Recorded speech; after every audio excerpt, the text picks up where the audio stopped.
Hello friends, welcome back to my YouTube channel. आणि so friends, आज खूप दिवसानंतर तुमच्यासाठी नवीन व्हिडिओ घेऊन आलो आहे.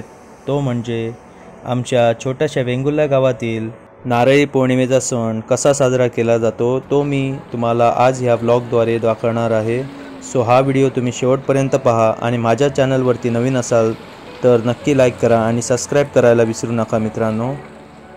नारळी पौर्णिमा म्हणजे काय हे तुम्हाला माहीतच असेल. तर नारळी पौर्णिमा हा सण समुद्रकाठी राहणाऱ्या व प्रामुख्याने मासेमारी करणाऱ्या कोळी लोकांचा सण आहे.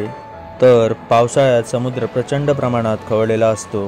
बोटी व जहाजाची ये जा बंद असते.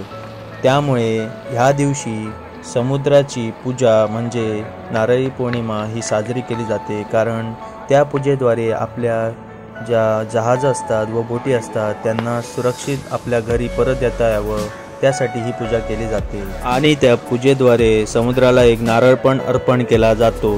तर महाराष्ट्राला टोटल 720 किलोमीटर लांबीचा अखंड समुद्रकिनारा लाभलेला आहे. आणि आपल्या सिंधुदुर्गात कोकणात राहणाऱ्या कोळी समाजातील लोकांचे उपजीविकेचे साधन म्हणजे मासेमारी आहे.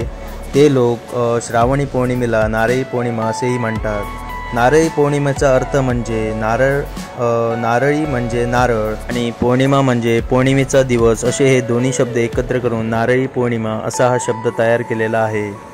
माझ्या माहितीनुसार मला एवढंच माहीत आहे मित्रांनो. तुम्हाला काही जर माहीत असेल तर तुम्ही जरा सर्च करून पहा. एक गोष्ट म्हणजे नारळी पौर्णिमेचा सण हा कोकणात व महाराष्ट्रात कोळी समाजातील क्षेत्रात जास्त प्रमाणात तुम्हाला बघायला मिळतो. आणि आपल्या वेंगुर्ला गावात म्हणजे तुम्हाला दरवर्षी असंच पाहायला मिळतं. जरा आता करोना असल्यामुळे जरा लोकांची पण गर्दी जरा कमी होती यावर्षी, पण दरवर्षी प्रचंड गर्दी असते व नारळी पौर्णिमेचा सण खूप उत्सवाने खूप मजेने केला जातो. आणि नारळी पौर्णिमेच्या दिवशी कोळी लोक समुद्रावरती येऊन वरुण देव यांची पूजा केली जाते. तर तुम्ही आता म्हणत असाल की वरुण देव म्हणजे काय? वरुण देव म्हणजे समुद्रदेव व पाऊस देवता यालाच वरुण देव असे म्हणतात. तर नदीपेक्षा संगम, संगमापेक्षा सागर जास्त पवित्र आहे. सागराची पूजा म्हणजेच वरुण देवाची पूजा. अशा प्रकारे नारळी पौर्णिमा ही साजरी केली जाते.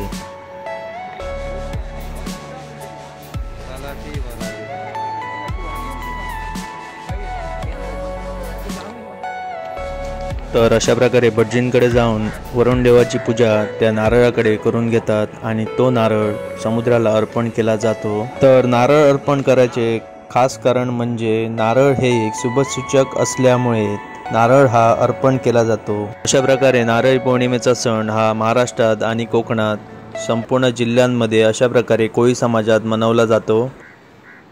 आय होप की तुम्हाला हा व्हिडिओ नक्की आवडलेला असेल. तर तुम्ही माझ्या चॅनलवरती नवीन असाल व जुने पण असाल तर जुने असाल तर तुम्ही शेअर करा. नवीन असाल तर तुम्ही माझ्या चॅनलला सबस्क्राईब करा आणि हा व्हिडिओ जास्तीत जास्त लोकांना तुम्ही शेअर करा. तर मित्रांनो, आजचा हा व्हिडिओ मी इथेच थांबवतो आणि तुमचा आता निरोप घेतो. तर तुम्हाला हा व्हिडिओ नक्की आवडला असेल तर नक्की शेअर करा जास्तीत जास्त लोकांना.